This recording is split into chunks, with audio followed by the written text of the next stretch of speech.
नमस्कार। आज मैं अल्सरेटिव कोलाइटिस यह भयंकर बीमारी से जूझने वाले एक रुग्ण की कहानी आपको बताने वाला हूँ। यह रुग्ण जब मुझको फ़ोन करता था क्लिनिक में आने से पहले, तो ये चीज़ वह ज़रूर पूछता था कि डॉक्टर साहब अभी कंसल्टिंग में कितने पेशेंट वेटिंग में हैं। मैंने पूछा ये आप क्यों पूछते हो, तो उसका कहना था कि doctor I can not wait for longer time. उसको कब टॉयलेट को जाना पड़ेगा, कितना अर्जेंट कॉल होगा, इसके ऊपर उसका कोई कंट्रोल नहीं था। इसीलिए वह पेशेंट हमेशा कॉल करके ही दवाखाने में आता था, जब कोई वेटिंग में कोई पेशेंट नहीं रहता है तो ही। ऐसी उस पेशेंट की भयंकर परिस्थिति थी। दिन भर 15 से 20 बार उसको टॉयलेट के लिए जाना पड़ता था। खास करके वो रात को 1 घंटा भी कंटिन्यूस स्लीप नहीं ले पाता था, क्योंकि रात भर 7 से 8 बार उसको उठना पड़ता था।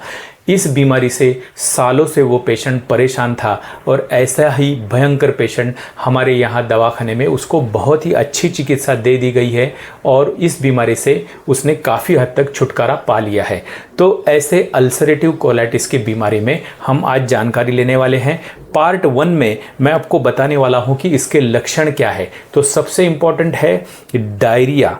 तो वो डायरिया जो रहता है वो म्यूकस और ब्लड दोनों रहता है। इस बीमारी में 7 बार, 8 बार, 10 बार, 15 बार पेशेंट को जाना पड़ता है और वो कॉल जो है वो काफ़ी अर्जेंट रहता है, यानी कि उसको अर्जेंट जाना ही पड़ेगा, नहीं तो पब्लिक में बहुत ही एम्ब्रेसिंग कंडीशन हो जाती है।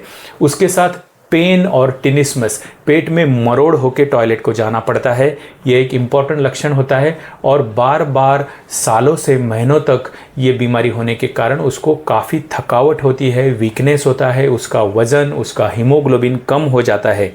इस बीमारी का कारण है ऑटो इम्यून डिसीज़। ये ऑटो इम्यून कैटेगरी में पड़ता है।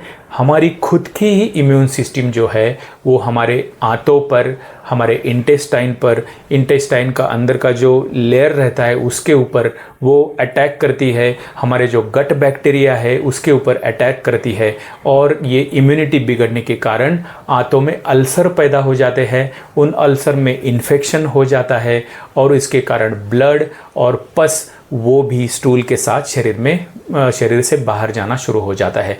तो यह एक बहुत भयंकर बीमारी होती है। हमारे दवाखाने में जो पेशेंट आते हैं वो बड़ी बड़ी फाइलें लेके आते हैं, 4-4, 5-5 किस्म की दवाएं, उसमें स्टीरॉइड, एनिमा, ऐसी बहुत सारी मैनेजमेंट करके वो पक चुके होते हैं। तो आगे हम उसकी मैनेजमेंट देखेंगे। धन्यवाद।